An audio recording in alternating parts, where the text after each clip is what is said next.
Welcome to the Real Horror Stories channel. This channel is based on the real horror incident which is shared by our viewers. First story was shared by Mr. Samir from Pakistan. Samir said this story was told by my uncle. This story was happened in 1950 in my uncle village in Pakistan. A man named Sadiq Khan lived in Shaheen Bazaar village of Peshawar. He had a 5-year-old girl. She was suffering from cancer, and even after getting her treatment from many places, she could not survive. He died at 1 p.m. On the same night in another village, a woman named Maria died after being hit by a truck. The family members of the deceased cremated the woman. On the other hand, when Maria was going to the forest to bury that dead girl in the market, suddenly on the way there was some movement in her body and she stood up. People got scared seeing this. But later on, seeing that girl alive, her family members became very happy. But people did not know this, that the girl's body has been captured by someone else's soul. Maria's spirit had entered inside that 5-year-old girl. She was very sad and upset after coming to a different place. He didn't even feel like eating his food.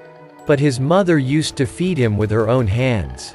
One day the girl was going with her mother to her maternal uncle's house, and on the way suddenly came to the place where Maria was killed by the truck. The girl pointed to her mother and told that this road leads to her village. Her mother ignored her words and went to her maternal uncle's house. Saba, a woman from Maria village, had come near her maternal uncle's house for some work. Maria's soul recognized her and started giving her voice. Saba was surprised to hear his name from the girl's mouth. On asking Saba, the girl told her entire incident and said that even before my death, my family members burnt me, and after seeing the empty body of this girl, started living in it. When Saba heard this, he went to his village and told this to all the villagers, and his entire family came to meet Maria. The girl recognized everyone and she went to her village with her entire family and refused to come back to Shaheen Bazaar, but after persuading people, she agreed. In this way she started living with both the families. This story shows, if one's unfulfilled wish is never fulfilled, then his soul can go to someone else's body. Second story is shared by Musa from Egypt. He said, even today we remember that when we were studying in class 10th, then our teachers had talked about taking us on a picnic to Giza. All the girls and teachers of the school also went with us. There were about 30 buses, in which we were sitting in the rear bus. In it, we were going on a picnic, having fun singing, laughing and singing. Then the tire of our bus burst, and the car stopped in the forest. It was around 1:30 in the night. The driver of the car got down and seeing the tire said, "Ma'am, you guys get down under the car, the tire has burst. It will take an hour or two to change that." We all got down. Then he said that there is an old restaurant nearby. If you want there, you can go and sit and relax. If you want, you can also take tea and water. Till then I will come to change the tire of the car. When we came on foot to the restaurant, an old man was making tea there. We were drinking kava, traditional Arabian tea. That my eyes went on the restaurant. So I saw that someone was laughing loudly, wearing a white jibab, traditional women dress, opening her hair, applying a red blush. I lowered my eyes in fear and started looking down. Then came the sound of someone shouting. The old man told us to sit here. I'm just going to see who's making the sound. Saying this, he went running towards the forest. We were already scared. Now it was as if even the blood of the body had dried up. At the same time, a friend of ours started vomiting blood. We could not even run away except him. Then a teacher said, "Everyone sit in front of him by lighting a fire. And everyone sitting together remember that no one will get up and go anywhere alone." Our minds as if someone had stopped them by beating them with a hammer. Our brain was not working at all. What should I do now?" Then that old man came from the forest, and said that the voice you had heard here, forget that, or else you will keep crying for the rest of your life. In this, the driver also came, and we ran and sat in the bus, and started chanting Ayatul Kursi, a Quranic verses, in his own mind. The teacher said that no one will talk here until it is morning.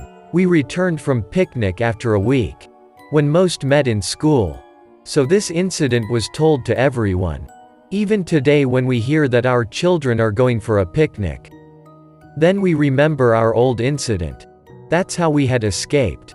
The name of picnic still scares us a lot. God protect everyone. This story is shared by Sudeep Thapa, who lives in Nepal.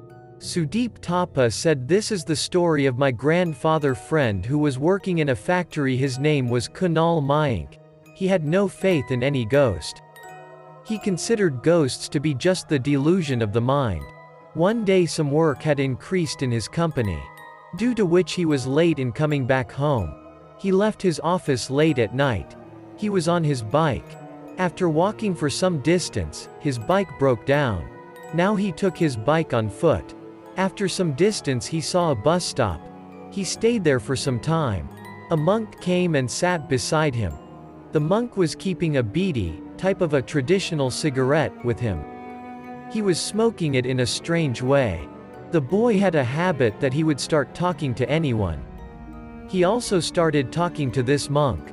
In a matter of words, this boy said, "Baba, I do not believe in any ghosts. It's all just lies." The monk said, "Whether you believe in ghosts or not, but you do not say that ghosts are not ghosts. It's everything." At this the boy laughed a little. He said, "There are ghosts, so why can't we see them? Can you show me a ghost now?" The monk felt that now he must show a ghost. The monk asked the boy to walk towards the cremation ground. What was it then? They both left. On the way the boy started feeling a little scared. Still, he kept on easing his fear and moving forward. After some time he reached the cremation ground. Some bodies were still burning in the cremation ground. The sage made him sit at a place where the dead body was burnt some time ago. The monk stuck an iron nail in the ground. A white thread was tied in it. The end of this thread asked to catch that boy. Now that boy was getting more and more scared. His breathing was getting faster. Along with this, his hands and feet were also trembling. Still he grabbed the thread. The monk kept some batasha at 4 places. All the stories were kept in a line near that thread. After that the sage cautioned the boy. Some souls will now come to eat it. Don't leave the thread in your hand until he goes away after eating it. If you do this, you may be harmed. Then started reciting mantras from the monk. After reciting some mantras, the monk asked the boy to close his eyes. Then after some time only asked to open his eyes. What he was seeing when the boy opened his eyes, he couldn't believe her at all. Actually there were 4 souls. The one who was eating bataise. But when he saw that the soul of the person living in his neighborhood was also there, who had died a few days earlier, so the thread fell from his hand. Now even that monk was not there. The boy started running from the cremation ground towards his house in a hurry. When he was going towards his house, someone from behind was calling him by his name. Various sounds were coming from behind him. The boy did not look back. After going home, he told all this to his parents. Then he slept in his room. The next day his eyes opened in the same cremation ground and at the same place where he had seen the soul. After that he became mentally ill. And after that Kunal Mayank was mentally ill for next 10 years, and in one night he found mysteriously dead in the same cremation. Please like and subscribe our channel for more horror stories.